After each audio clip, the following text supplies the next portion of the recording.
Board computer.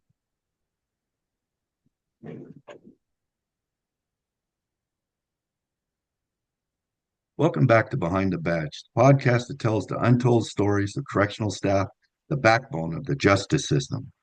I'm Jake, and today we're diving deep into a critical issue facing those who work in corrections, mental health. Working inside the walls isn't just a job, it's the consistent balancing act between safety, discipline, and humanity. For many officers, the stress of the job doesn't stop at the end of the shift. It follows them home, infects their families, and takes a toll on their well-being. Today, I'm joined by someone who knows the struggles firsthand, Officer Brucell. He has been in the department for 22 years, retired, and seen it all, from the challenges of managing high-risk situations, finding ways to cope with the emotional weight of the work. He's here to share his experiences, talk about the stigma about mental health in corrections. He's going to discuss what we as a society can do to better help the men and women behind the badge. How you doing, Officer Brucell? Thank you for being here today. I'm honored to have you as a guest. I'm so Awesome. excited to hear your story. Right on. I Go ahead. got well, thanks, Zip. It 22 years went by fast, and it started with the academy. And man, they tell you that years go by fast once you start, and I just can't believe how much time's went by fast. So it's amazing a career. I enjoyed my job. I really did. If you want to know my background, pretty much how I got started. Well, I was not thinking about corrections. I actually started out Oh, working on cars. hold up a minute there. Okay. Let me stop you for a minute. I don't mean to interrupt you, but hey, I want to kind of follow a program here. And one of the things I want to know about you is tell me where you grew up, how your childhood was, and then what led you to become to work in the Department of Corrections. So, make a long story short, because I like to drift off sometimes. I actually born and raised in Sacramento. Um, I grew up without a father. I was a single parent. My mom raised me. So family structure was not really there. My family was like the wild side. We had a little bit of everything. Some were in prison. Well, I had an uncle that was in CMF.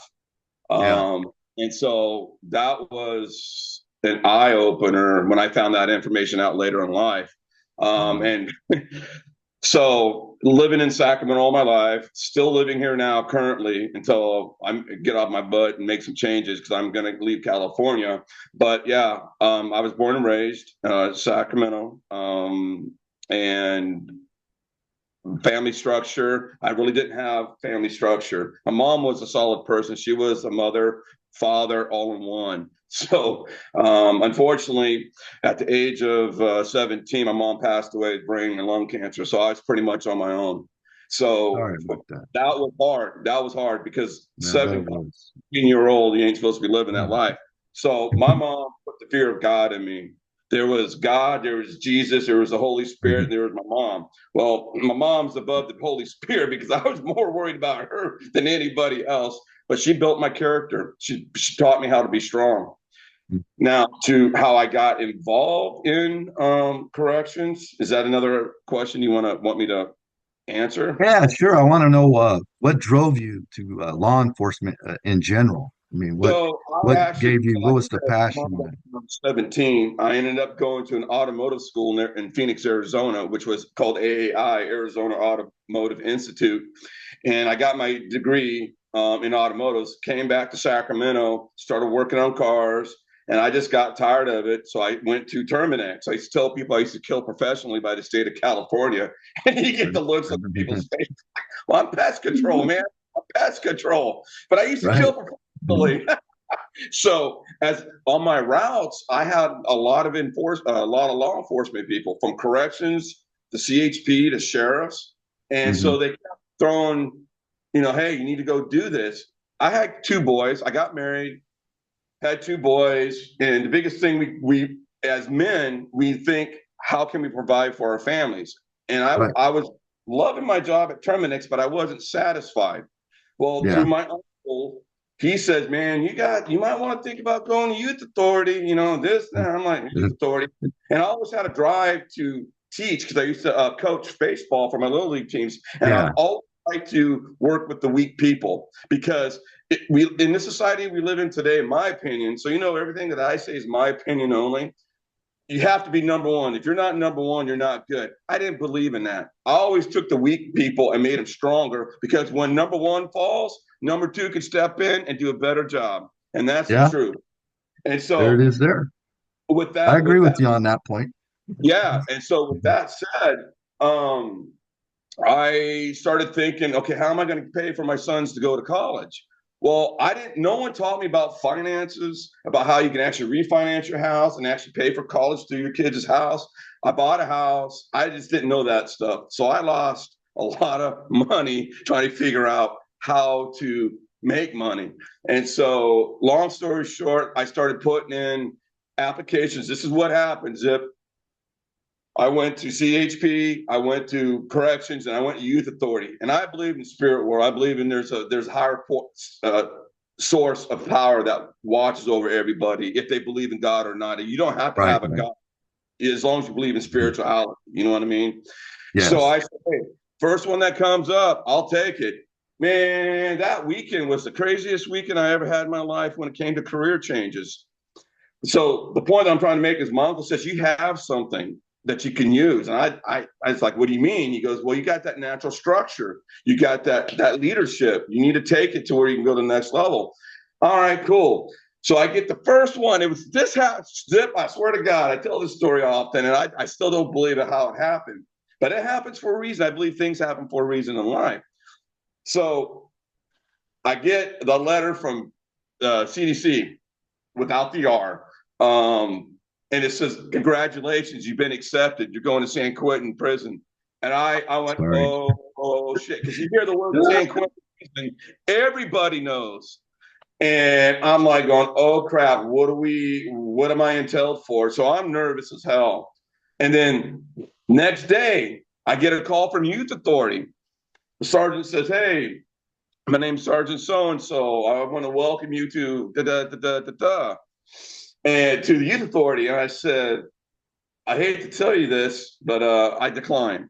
So CHP comes in Saturday, a letter saying, congratulations, you've been selected to go CHP. And I chose CDC and I never looked back. And I've, Huh?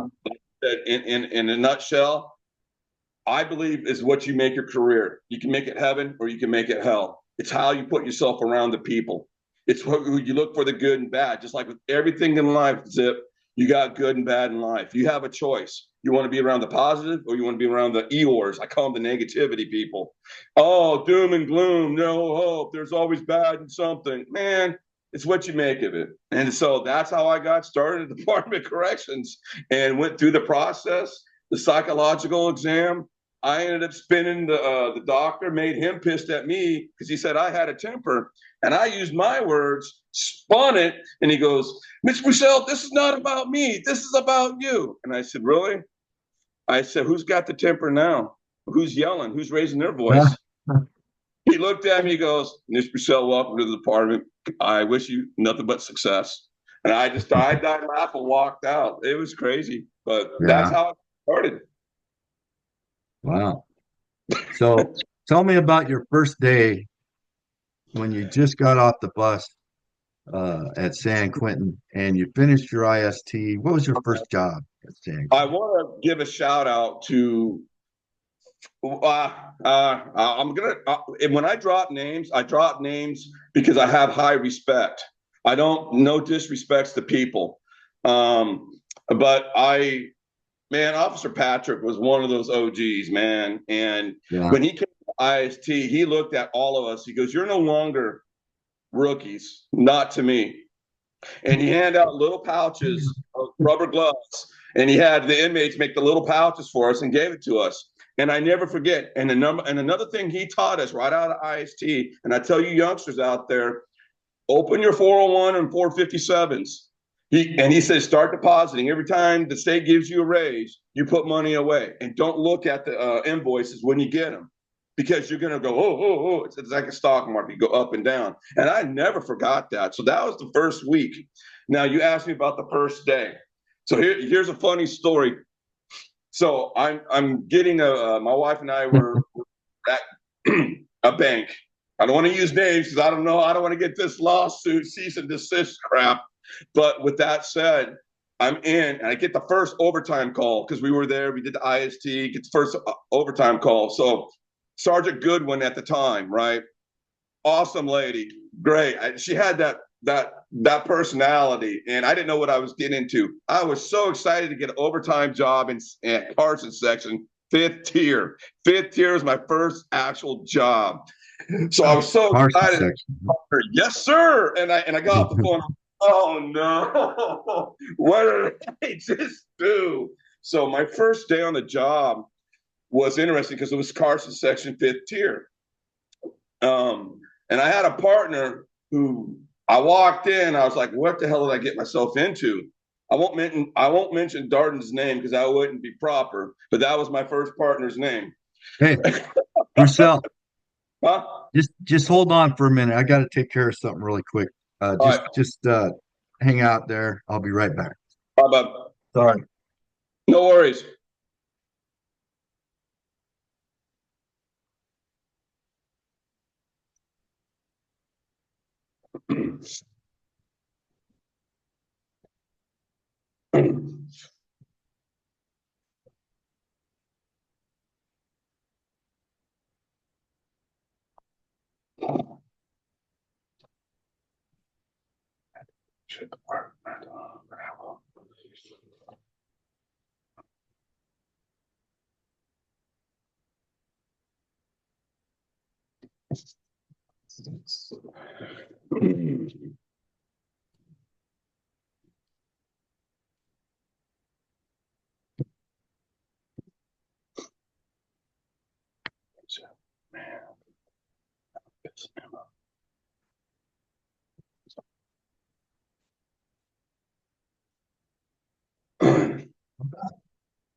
Welcome.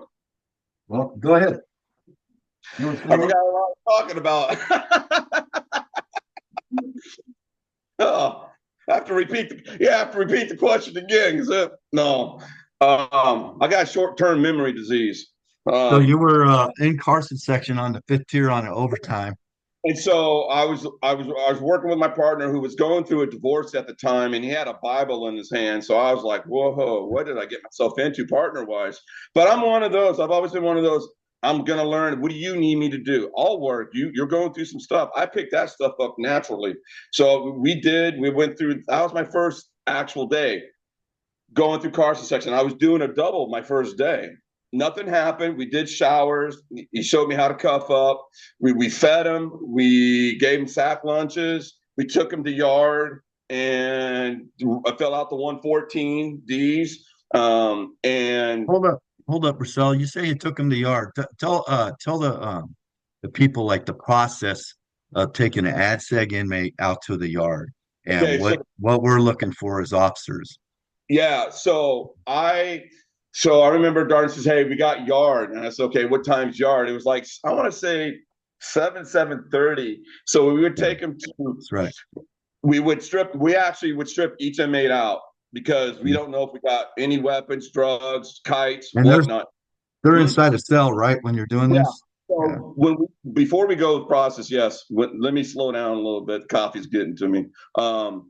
Before the inmate comes out of his cell, we would have him do a full strip out, and so meaning you drop your drawers, you put everything through the food port. We would search it because they can only go out in boxers and t-shirts and shoes. That's the only thing they could bring out, and then they could bring their soaps or not, so they can shower on the yard. A lot of people don't know that they actually have showers on the yard, depending on what type of yard. If it was a dog run, they didn't. I don't remember. I don't. They didn't have showers. They just had the toilets. But if they had an actual yard for AdSeg, which if you met certain qualifications, you're allowed to be in group yard, not dog run yard, which one sell by It's a themselves. lone cell, right?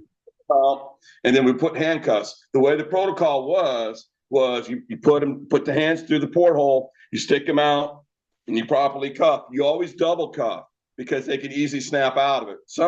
I'm not here to run people, but some people didn't do that, and I'm like, It happened. Yeah. it happens, and I Yeah. get it, Mhm. but it's just that one time. So we Yeah. strip them out, put cuffs on them, and literally walk them out to the yard like kids, walk them down from fifth tier all the way down. Now we had to do that we had the front bar and we had the back bar. The whole tier did not go out. It was either a side, it was the front bar or the back bar. So we would go to each one and we had to log this. Are you going to yard? Yes, no, yes. Okay. Going to yard? Yes. No. Okay. We write the cell number down, and log it because inmates like to tell. Hey, I didn't get my yard. Well, you said no. Prove it. Well, like I said, documentation. That's one thing I learned from the department. If it's not on paper, it's hearsay. And that Right. goes with anything. And even still this day, I use that on a personal level when it comes to contracts. Hey, if it's not on paper, I don't believe it. You know what I mean? So we Right. take it from the department and we actually, for our lives, use it for the rest of our lives, which is not a bad thing. Okay. I get some great car deals. So so basically your first day on the job, you ended up working 16 hours, right? Yeah, I ended up working 16 hours and I got fortunate. Mhm. I got a yard job because you know how they come in and they tell you, hey, um, this is where you're going. I didn't have a choice where I was going. They were telling me where I was going. Right, So right. Yeah. I Mhm. purposely, this is me. I purposely Mhm. signed up for overtime. I purposely took an over because I needed to know what the system was all about. I didn't know what I was getting myself into. I was told my uncle, "Oh, you got it. Oh boy, you bit off a little bit more than you can say there, kid." So it was like I said, with my career, I enjoyed every minute. There was bad times. There was bad times. There was more good times than bad times. But man, when we hit bad times, it was bad. So my first actual job was the yard, upper yard, and I learned a lot because we did a lot of pat downs Yeah. and we found pouches. And if people don't know what pouches were, bugler pouches, man, that was money. We had reception center. Reception center was crazy because you never knew what you were going to get, and that's what I loved about the job. What's it going to be like today? A box of chocolates. You never know what you're gonna get, That's right? not just inmates, it's sometimes the people you work with. Yeah, that's true. But it's I funny. agree It's with you there. Yeah, that's the fun part about corrections, right? We never know what we're gonna get when we walk through that gate. yeah, And what's the old cleavage? It's like the saying is do your eight, hit the gate, everybody's safe, go home, right? yes. And Or I was sometimes surprised. do your 16, or sometimes you're 20. Yes, And during the yes, pandemic, there was some 24s. I know. I've talked to a few, but that's a long time to be working yes, under that type of condition, right? Uh, yes. so under those lines, how did your first day in corrections facilitate shape your perspective on the job? It it taught me that this was a different world. This is a different breed of people that are here to manipulate you. And that's even with the management.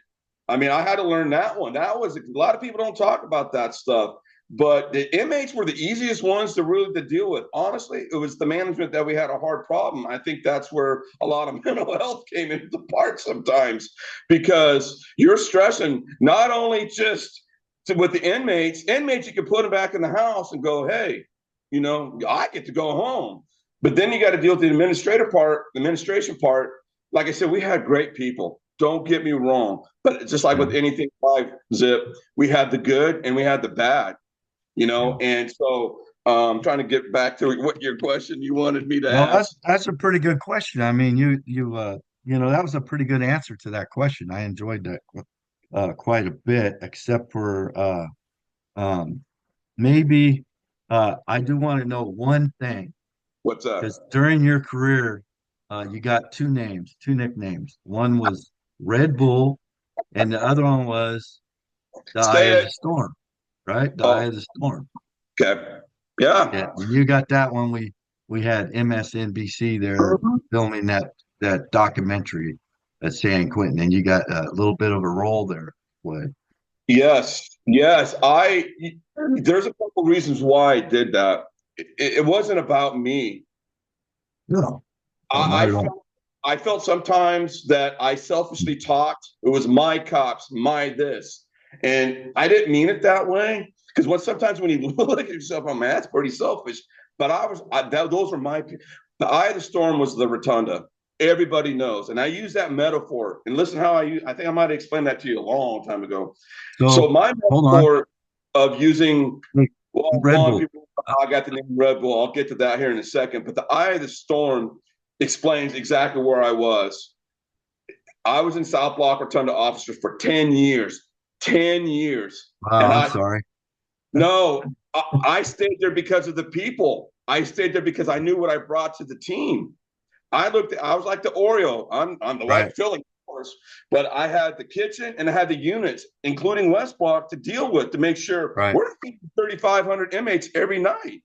Here we go. I'm doing the So mic to make this thing. clear, Red Yeah. Bull, to everybody, that station that you were at is the area that traffic flew throughout the whole day. So you had inmates from one block coming from another block. Maybe they're going to chow, and then you had maybe a special a PC Security inmate, headquarters. Yeah. and you might have to look out for him because a GP inmate might be coming down, and they might have a beef, and you had to keep that all under control, right? Yeah, so at the time we had in South Block Rotunda, which I call that people call it the air traffic control, because that's what you really are. You're air traffic control. Because when you have Yeah. security escorts, you got to stop all escorts, flow of traffic. And if that's a high profile inmate coming through and he gets attacked, guess whose fault that is? It's mine. I took it Well, personal, but it's a team well, yeah, thing. it's partly your fault, and I'm sure the sergeant is going to talk to you about it, but you're going to write your report. And, Oh you yeah, can't you at that position right there, you can't predict the the whirlwind outcome. when it's No, going to happen. and I took that But you job. did a great. Everybody loved the job that you did there. I did when I was a sergeant on the yard or in Donner section, Yep. uh, on the row, whatever. I was always looking for you because I knew I go good. Red Bull's there, so I don't have to worry about the rotunda today.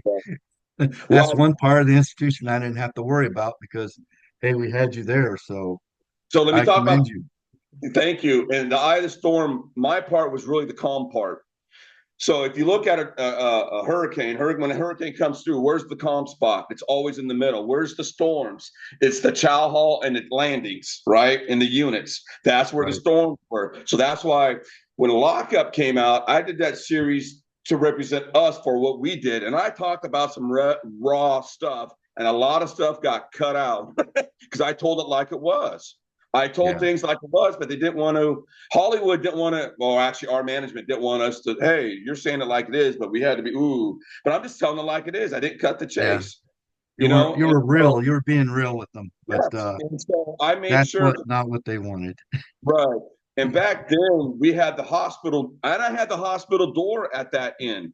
So not only did I have to worry about the free staff coming out, which the free staffs were the doctors, the nurses, and OTs.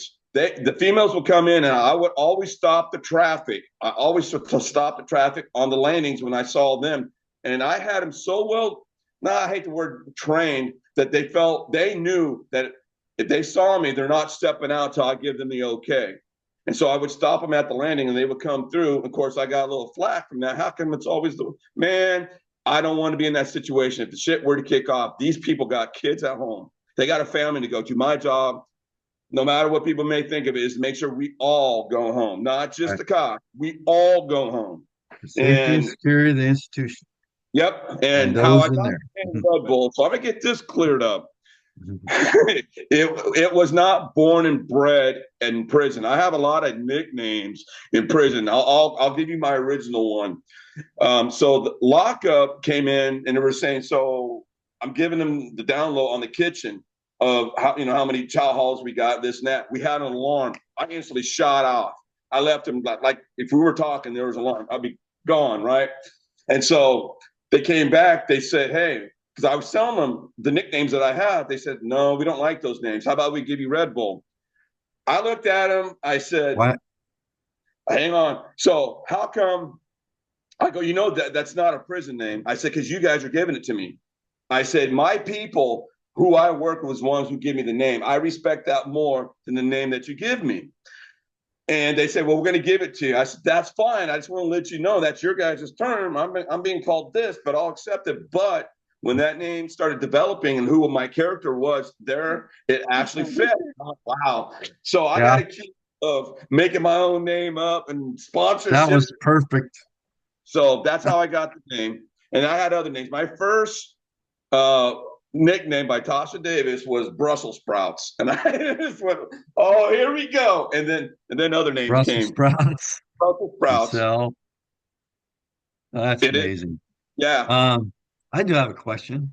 Yes. So we talked before this, right? And we talked about an incident that happened at San Quentin, and you were there on overtime in the rotunda, Yes. uh, and it was called S on a Shingle Day. That's what I called it because it was shit on a Yeah. shingle day, right? Yeah. Right. And, Yeah. and we all Breakfast. went slipping and sliding, and who something Yeah. happened to me. So tell me, tell the can you tell anything about that day that you remember during that time? What happened? So And like I said, the rotunda's worse on second watch than it is on third watch. right. It's chaotic. They'll start yelling escorts and not allowing me to stop escorts. So you So go ahead. second watch is 6 to 2 in the 6 in the morning until 2 in the afternoon, right around there, right? So Yeah. it's the morning, evening, day shift. Okay. And so what they'll do is ad six will get their trays first thing in the morning, and we're talking their trays usually should be arriving no later than 5:15 in the morning. So because we have officers that comes in the units at 5 o'clock in the morning, they usually work from 5 to 1. Those guys that usually gets the units going with the breakfast trays are sorting them out, which tiers has got their trays and everything. So your particular day when the kitchen decided it wanted to jump off, so I'm trying to remember. I'm having a moment. I remember working second watch, and I hear code two, dining hall one. And I think it was. I won't mention Daycat's name, but Yeah. I think he was on the radio jumping off, and Mm. so I'm back then. I'm yelling, "Get down!" and blowing the whistles. And we use whistles at San Quentin because there is never a false whistle. And what was nice about my particular job and what people knew about me is I blew the whistle so everybody in the units knew that we had a true alarm and it was no fake because we had an electric alarm, which at San Quentin, when we get heavy rains, Yeah, we were getting false alarms all the time. Yeah. Yeah, we're so running for nothing. particularly when I heard the code two, I yelled everyone to get down. I kicked whatever inmates I had to the side so I could make the pathway for the responding officers out of Carson, Donner, Blitzen, Cupid, Comet, every unit that would come out and run into trial hall number one. And we have those big, thick, solid doors that I swear to God, they're about 300 pounds a piece each. So I had a rhythm down to where pop, pop, snap, kick the door, pop, pop, snap, hold the other door. My job, which was hard at times, which people didn't understand what my job entailed, I had to be the traffic control, sending the troops to help if we needed extra cuffs, if we needed whatever we needed. That particular day, I heard the boom, which was the grenade going off. And then I see you, Frosty the Snowman, come walking and I see your hand. It's bleeding, but you have a suave about yourself. When you walk, you're calm, you're cool, you're walking back to guard section, and they dolled you up, they got you out, they took you to the outside hospital. But that day, I do remember, and we had the response. That's one thing I loved about San Quentin. When the shit hit the fan, everybody was there. And the first time I was involved in a code three, everybody in high heels even showed up in Right, dresses. right. Yeah. And I saw AWs, Mhm. captains getting involved. And that was, I loved about San Quentin. San Quentin is a unique, special, crazy, it's like a box of chocolates. Man, it was a great time. But man, when we, like I said, we saw the Beautiful runners, turn. knew who the runners were, and I had no respect for those people. But when we had, if I had a percentage, shit, Where are we going to 90 get them? time, we had the right people at the right place at the right time. It was those one, we call them the one percenters, no pun Right. intended. The Yeah, they were 1%. out there. Yeah, they're out They there. And were out it's, there. but So I knew who they were. That's what was nice about the Rotunda. I got to see a lot of things. I also got to protect our staff from management. When we had to handle business, I knew what was going on, but I didn't say nothing. It was, I call it G14 classified information. Captain, do you really need to go in this unit right now? You might want to come back in about 20 minutes. Brucell, I think you're right. Have a nice day. And that's where I respected a lot of the administration, and they respected me because I did my job, and they allowed me to do my job. And that's what was nice. And I thank you guys who are out there that are listening to this. Thank you, because I never had a proper goodbye when I retired. So, and when I transferred out of San Quentin, that was I went through a depression for a full year because that was oh my family. wow. That Sorry, I mean, man. man, but it Mm. was the love they gave me when they found out I was leaving. Zip, I was crazy. I didn't think I Yeah, meant I did not think I meant something to people. But when I had IT guys, nurses, yeah, everybody loves you, dude. I had grown cops cry, going, Brucell, I heard this is true. Yeah, it is. And I'm like, am I making the wrong decision? But I did it for family. So, wham wham.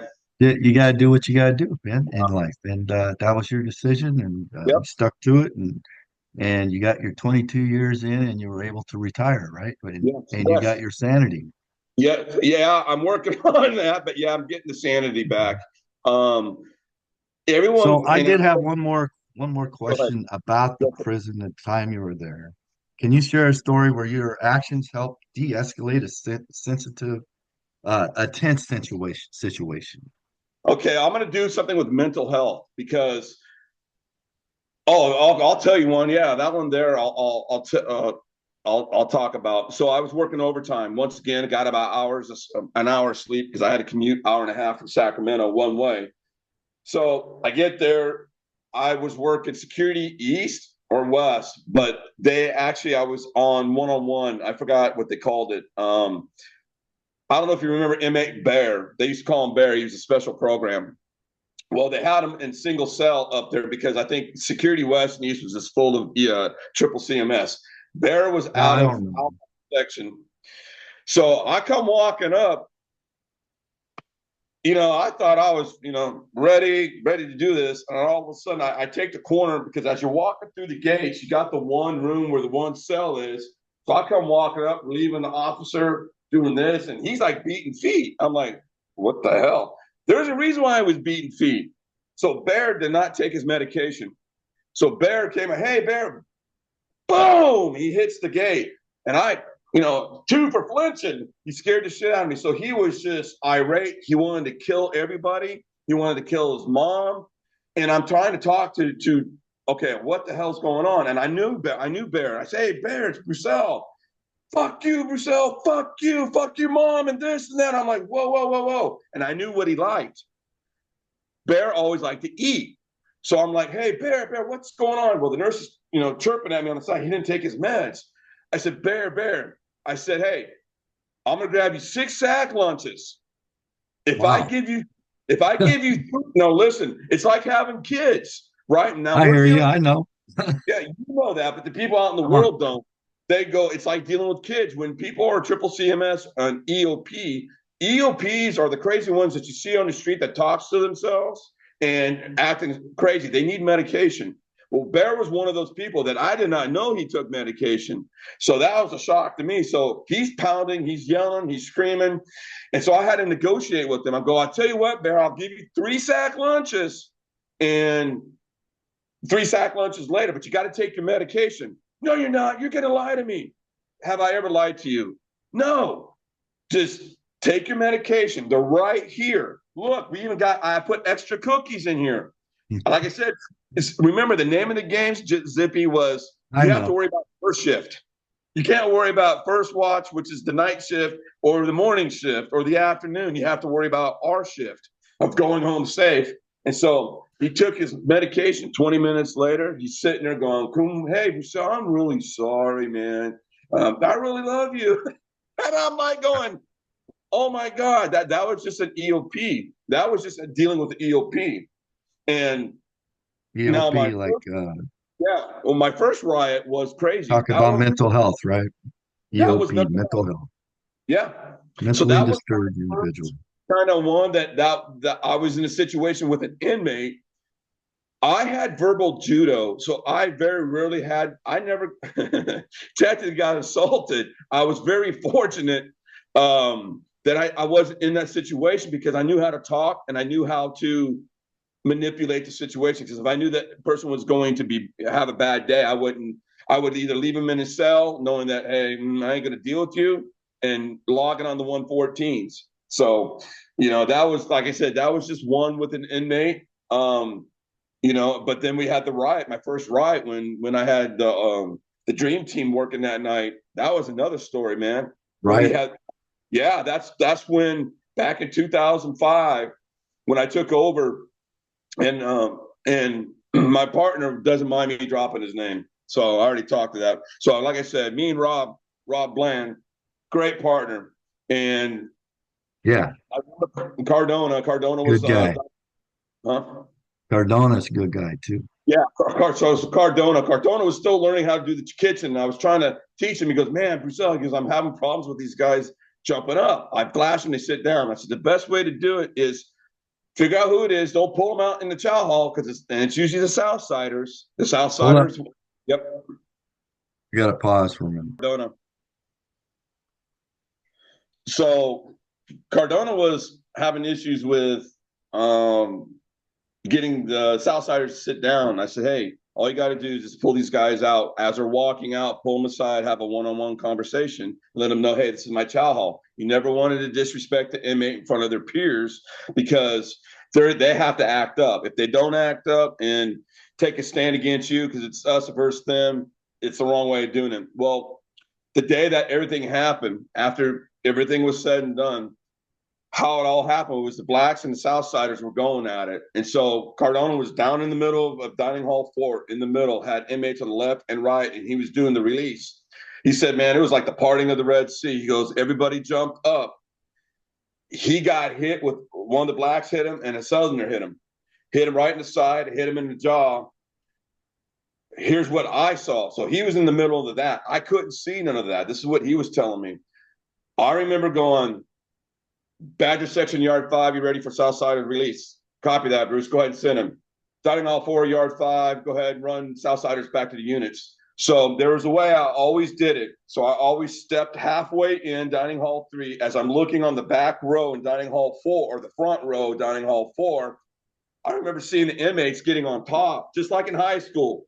When you see people getting on top, they're looking at a fight. I went, "Oh, fuck." I looked at Bland because Bland always posted. I always told him because we had that big wall. I said, "You stay on that back wall. If you could ever come off that back wall, I'll know something's up." Bland's on the back wall and he's doing one of these with the pepper spray, and he's 6'5". And so I see him go like this. I instantly called a code 3. I said, "Oh shit, it's happening." And I didn't see any officer on the back wall, which tells me they're going into the fight. I blew my whistle, dude. You know how they say they continued to blow, or you just blow the whistle 3 times? Man, I kept continuing to fucking blow the whistle and blow the whistle and blow Good the job. whistle and directing. And we had the A team of all A teams that night because we had everybody fighting at chow hall. And that sound of trays flying is a sound you'll never forget. A sound of a riot in a chow hall you'll never forget. That's the PTSD that I know we want to talk a little about mental health of stuff that it sticks in your head, that sound or that slapping when you know someone's getting their ass handed to them. And that night we had the A team. We had Lamb Boy. We had what's her name? I can't think of her name. We had Byrne, we had Marshall Thompson, we had Kerry Valdez. Great, solid team. We have blacks, whites, others, and Southsiders. Yeah, I had to remember all the colors. We were able to separate and put everybody back to bed in their housing units securely by 10 o'clock. Oh, that's And amazing. and that happened like that was early. So what my job was at that time is to self-feed everybody. So I had to get a hold of the staff. Like I said, my job Yeah, yeah, yeah. I took, and I had a lot of respect. So that was a crazy night. That's when I Mhm. knew this shit's fucking real. This shit is real. And to see Rob hit that fucking back ball, I was like, oh Mhm. no. And I took that personal. And I said, from Right. here on, we're going home. I mean, we were going to go home anyway, regardless, but I took it more serious. And that was my first time in a riot, involved in a riot. So how'd you So feel when you went home that night? How long did it take you to wind down? honestly, it took me Were 2 you days able to to sleep? Yeah. No, it took me 2 days to wind down Yeah. because this is where people don't understand. And I respect this is where Mhm. I never been in the military, but when they have to do that stuff for weeks at a time, we're day at a time. Incident could happen here. That took me 2 days because it really challenged me to become a better officer. How can I do this better? How can I get staff there faster? How can I, okay, what is? I always analyze every incident that I was and got better, going, okay, I did this right, but I did this wrong. I could do better at this. So as a cop, I learned from everybody. That's what I was told by one OG. He says, hey, Bruce, he goes, take a little bit, everybody, develop your style. If you're going to be a lame, but So, stay true. Brucell, tell me Yeah. a little bit about how you dealt with stress and what you did to alleviate the stress of the low workload. Was it was hard at first to understand what stress was all about. I remember I'll tell you a personal thing that happened. I knew I had PTSD. It was probably during the time, it might have been that night that we had that riot. So I'm laying in bed and my wife knew I worked a double. She popped the door in. She popped the door open. We had a dog. It was a German Shepherd mixed chow. She jumped on the bed. My mind went, oh shit. So I remember grabbing the dog, throwing the dog down and coming up, and I snapped out of it. And that's when I went, Wow. we got Hello. a we. And my wife looked at me, and I went, oh no, this is not. I got to control this now. This is Yeah. not good. And Yeah. that was Hello. Mhm. the times that we were cranking with reception was from 2004 till they decided to put an R on our jacket and call it Rehabilitation Center in 2011, maybe no 2010. Those were prime times, but that built your character of who you were. Because what I loved about reception, you never know what you were going to get. We had level ones, two, and three, and four, and I still remember this to this day. Zip, cop goes, OG goes, hey Bruce, do you know the difference between level one and level four? What's the typical answer? Oh, the points. No, just a bad day. You don't know what you're going to get. Yeah, Always that's have true. always have your mind. The security level of Yes, inmates isn't always what there tells is. of the inmate. The security No, but level now one could do just as much damage as a level four. yep, yep. And that's Uh, when now with the system the way it's going. Oh, good God. Oh, good God. I no, no. I don't like well, what I see. I know, and I have my son. He just finished the academy and starting at San Quentin on the 6th.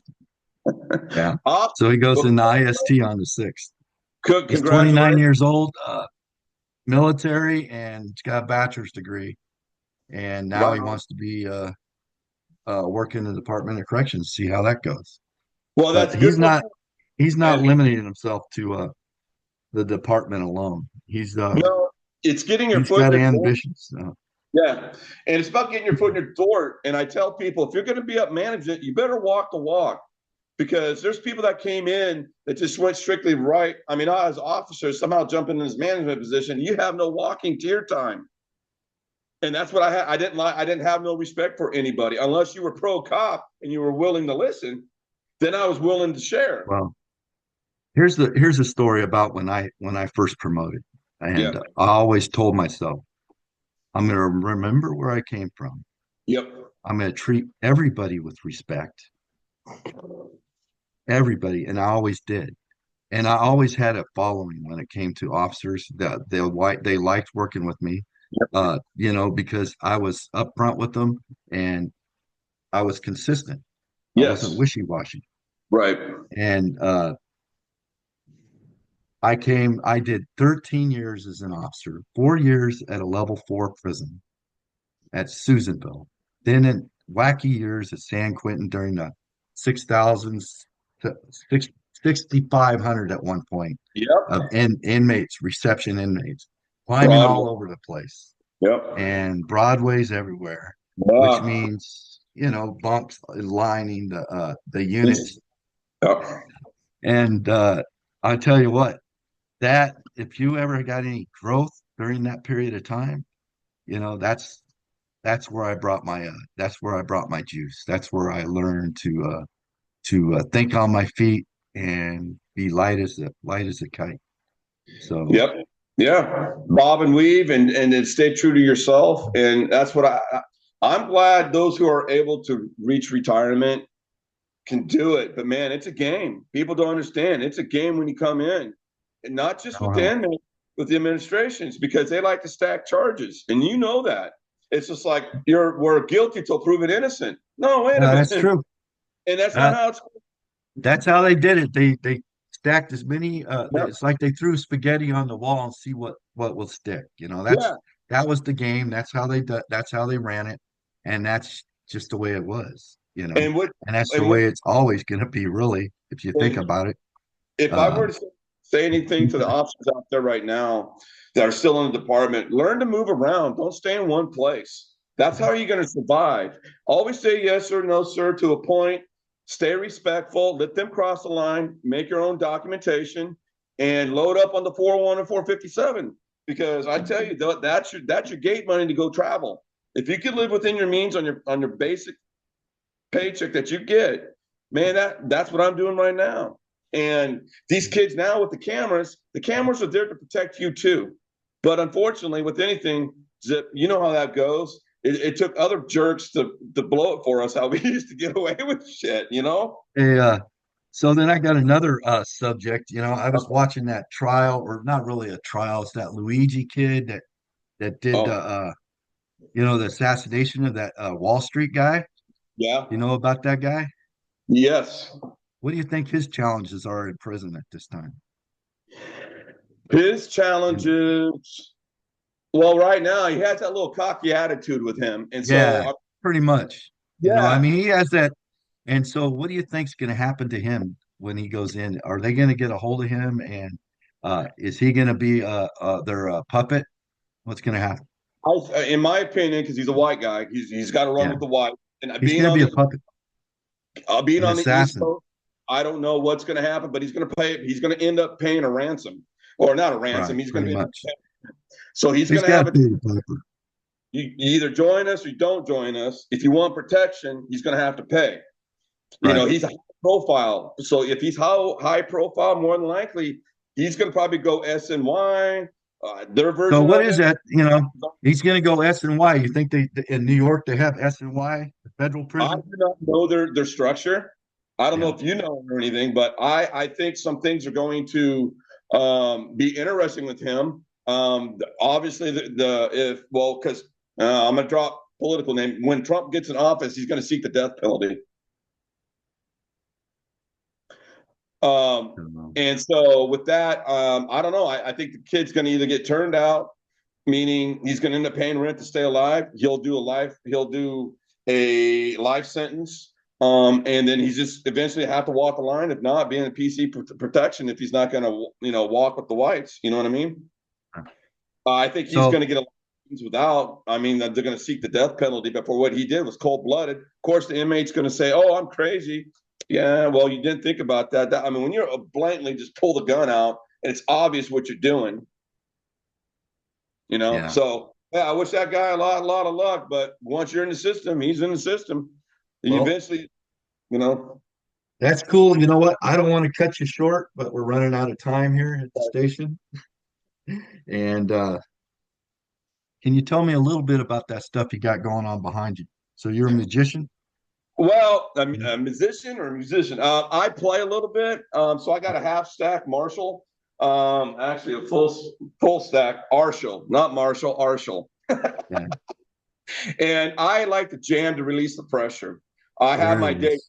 I can pick this guitar up and it will mentally Yeah, tell me if I'm have a good day or not. And if I can't pick it up, it's not playing. I just take small steps. Mental health is a bitch. We all yeah, go through dark side.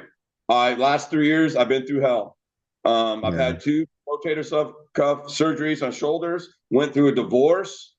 Blew my knee out, Wow. and Damn. yeah, and I was on the dark side. I Well, thought about it many times over my career. I thought about it over 200 times.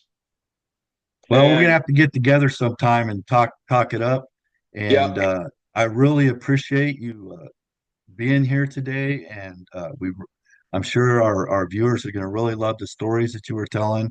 And hopefully everybody gets a really good message out of this.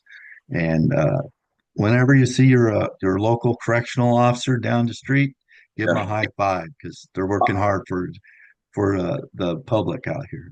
Yes, sir. So Well, Zippy, that's another episode of Behind the Badge coming to you from Red Bull and Jake, your host.